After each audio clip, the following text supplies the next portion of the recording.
எப்போ பார்த்தாலும் வாழ்க்கையில் ஒரே சங்கடமாக இருக்குது. தடைகள் வந்து கொண்டே இருக்கிறது. கடன்கள், அளவுக்கு அதிகமான கடன்கள் வருகிறது.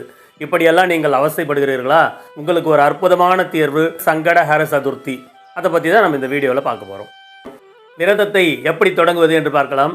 விடியற்காலை நேரத்திலேயே சூரிய உதயத்திற்கு முன்பாக எழுந்து நீராடி, பிறகு உங்கள் வீட்டு பூஜை அறையில் உள்ள விநாயகர் படத்தை துடைத்து பொட்டிட்டு அருகம்புல் மாலை சாற்றி பூக்களால் அலங்கரித்து விரதத்தை தொடங்க வேண்டும்.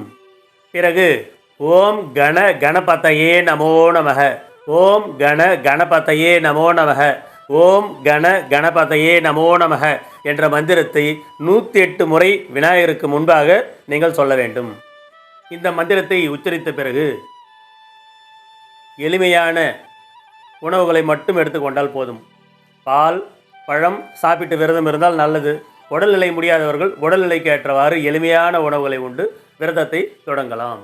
சங்கடஹர சதுர்த்தி அன்று மாலை நேரத்தில் அருகில் உள்ள விநாயகர் கோயிலுக்கு சென்று அர்ச்சனை, ஆராதனை நடைபெற்றால் அதில் கலந்து கொள்ளுங்கள். விநாயகருக்கு பிடித்த கொழுக்கட்டை செய்து எடுத்துக்கொண்டு சென்று படையுங்கள். பிறகு கோயிலை 11 முறை வலம் வர வேண்டும். விநாயகர் கோயிலை 11 முறை சுற்றி வரணும். அப்படி சுற்றி வந்த பிறகு வீட்டிற்கு வரலாம்.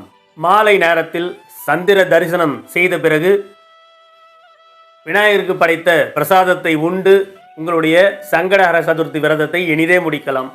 முறையாக சங்கடஹர சதுர்த்தி விரதம் இருப்பவர்கள் நிச்சயமாக அனைத்து சங்கடங்களிலிருந்தும் விடுபடுவார்கள். தடைகள் விலகும், கடன்கள் அடையும்.